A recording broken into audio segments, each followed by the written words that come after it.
In class, Mara is seen sitting there looking bored.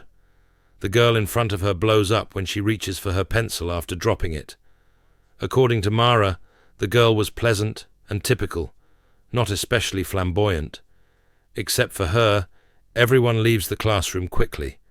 They were only classmates and never truly pals. Except for one pupil, all of the students liked the dead female. Tess meets Mara in front of the building as the children are hurriedly leaving, and she asks her what happened. She first finds it hard to accept, but then she notices Mara's shoes. Evidence is taken from the classroom by forensics. According to Mara, the girl was the only object seriously harmed in the explosion. Everything else was merely cosmetic. After being brought to a police station, her classmates are interrogated. Despite her brilliance, the policeman sees through Mara's pranks. They are then allowed to take a shower, and Mara requests that her shoes be returned.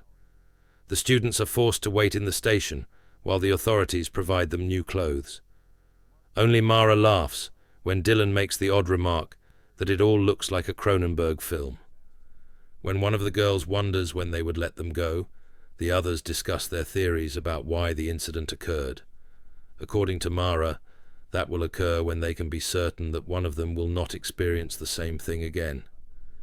Mara's parents pick her up from the police station and bring her home. When they arrive, she goes to her room and smokes pot, then gets a text from someone telling her that they have a crush on her. They continue texting, and she giggles. The girl's funeral is the next day. Mara and Tess watch as the girl's father takes a sticker from his car. Then they go to get some shrooms from the Dalton twins. Tess thinks it's a bad idea. Later, they're getting coffee, and Mara puts all of the mushrooms in her latte. The two of them were friends since they were very young and plan to remain friends until they're old and live in a beach house together. They talk about the girl that died when Dylan approaches and asks to join them. He flirts with Mara, and she realizes that he was the boy that texted her before. Dylan tells them that what happened made him think about life, and that now he wants to live his to the fullest. Mara gets sick because of the mushrooms and throws up in the toilet while Dylan holds her hair. She starts hallucinating and tells him about it. He thinks that that's awesome. Her hallucinations continue through the night, and he stays with her. They talk about what happened, saying that they both missed seeing it. Dylan gets her home and asks her out on a date. Later, her and Tess are lying in her bed and talking. Mara says that she won't continue taking drugs. Tess asks if she's cried yet, and tells her that she cries all the time. It's the day of the homecoming game, and the two girls arrive at school wearing costumes. They see that the other students have built a shrine for the dead girl when Dylan joins them. He recognizes Mara's costume as Carrie. Later, the two of them talk in the library, and she asks him how he got a crush on her. He tells her that it started on the first day he saw her, and everything grew from there. The day the girl died, and Mara said that it could happen to all of them too, made him decide to ask her out and stop waiting for the right moment. At the game, she's taking photos of the jocks, waiting for their jerseys to line up and spell something dirty. He laughs at her jokes. Then she tells him about the moment she realized she liked him. They have a nice moment together when something happens during the game. Everyone rushes out screaming because one of the players has exploded. Dylan grabs Mara's hand and drags her out of there. They hug behind the sports arena. The city becomes an important news story. The media has dubbed what happened the Covington Curse. Tess and Mara attend the latest memorial, where everyone fondly remembers the boy that died.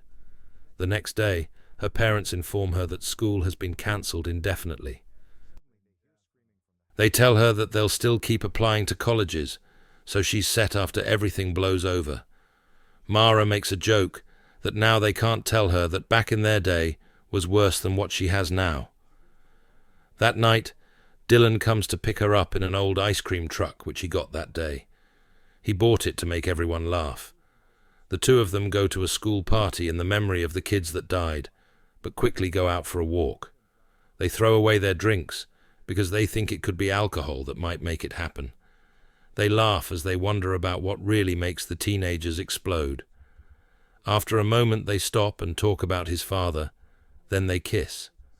Suddenly they hear screaming from the house and go to check what happened. Another student died. Mara and Tess talk to Agent Rossetti. She doesn't know what is happening either. Rossetti asks for their help and tells them to bring her something. Next, she goes to the Dalton twins and tells them that the agent told her to bring her drugs. Mara thinks that the reason behind it isn't because the police thinks the drugs are actually causing it, but just to check all possibilities. She tells them that she will buy everything from them. The three of them drive to the place where the twins hide their stash. They tell Mara that they will be leaving town soon, and she tells them about Dylan as she's texting with him. Suddenly, the brother blows up. The sister quickly jumps over to the driver's seat and tries to drive the car when she blows up too. Dylan finds the car wrecked, but doesn't find Mara immediately. He sees a bloody handprint and goes to search for her in the woods.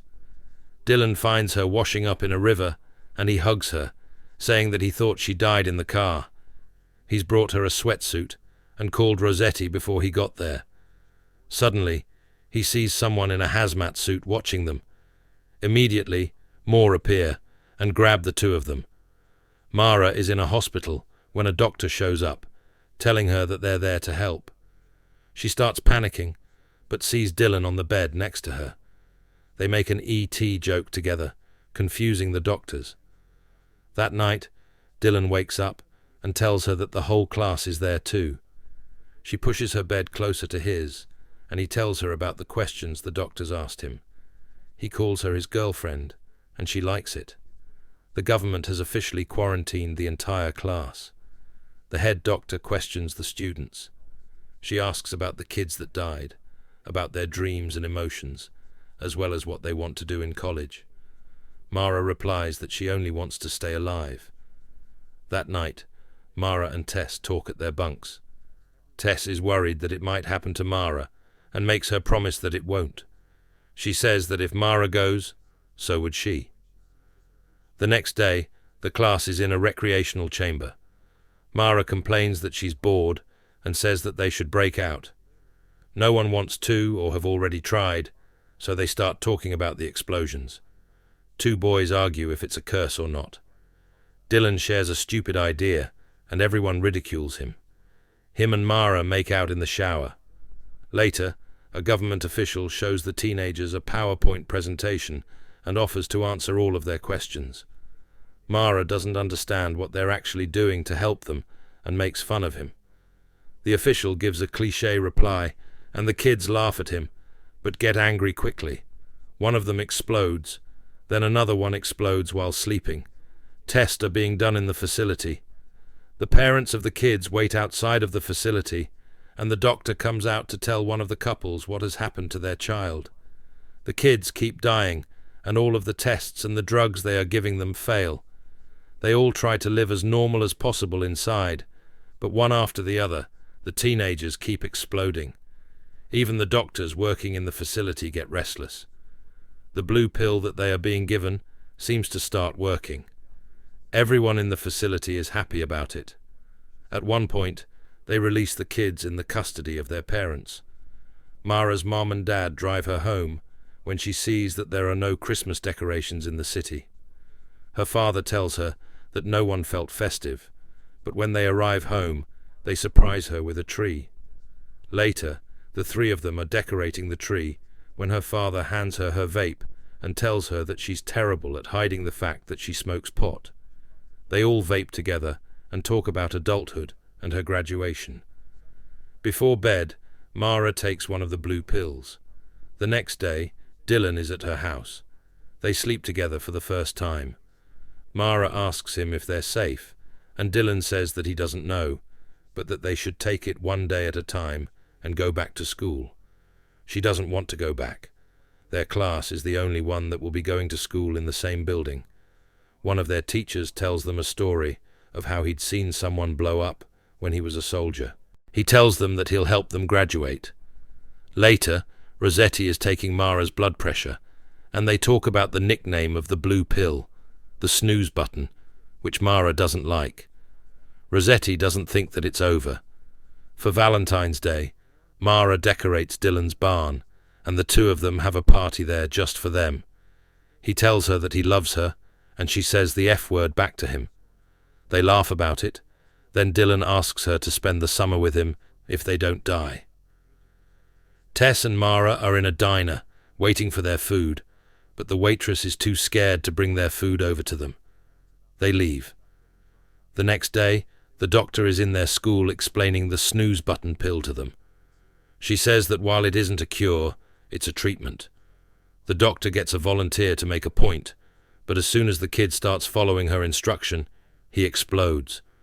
Suddenly, another one explodes too, then a third one. All them run out, but kids just keep blowing up. Mara is with Dylan and can't get to Tess in the commotion. All of them are running and trying to get out, as kids keep exploding.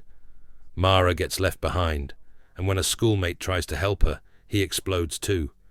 She finds a door and gets out of the school. Dylan meets her outside, and they embrace. Suddenly, Dylan explodes right in front of her. Mara walks home covered in blood. Rossetti finds her and takes her to a hospital. A fragment of his jaw hit her in the head. Her mum goes to the hospital and helps her wash off. That night, she sleeps between her parents. She gets really depressed and stops taking the pills, refusing to communicate. Dylan's funeral comes and goes. Tess tries to get her out of her room, but Mara just sits there watching videos of Dylan. At one point, she leaves her room and makes cocktails for her dad. Mara calls the cocktail, "All my friends and boyfriend are dead." She drinks the drink, and her dad tells her that he's not equipped to deal with this. Mara tries to joke, but just keeps getting drunk. She leaves her house that night drunk, and the next day shows up at Tess's house, still drunk. They argue about going to school. Tess doesn't know how to help her, because Mara has lost all hope. She goes to school, leaving Mara behind. After that, Mara storms a protest about the curse, then steals alcohol from a store. The people that work there let her take it.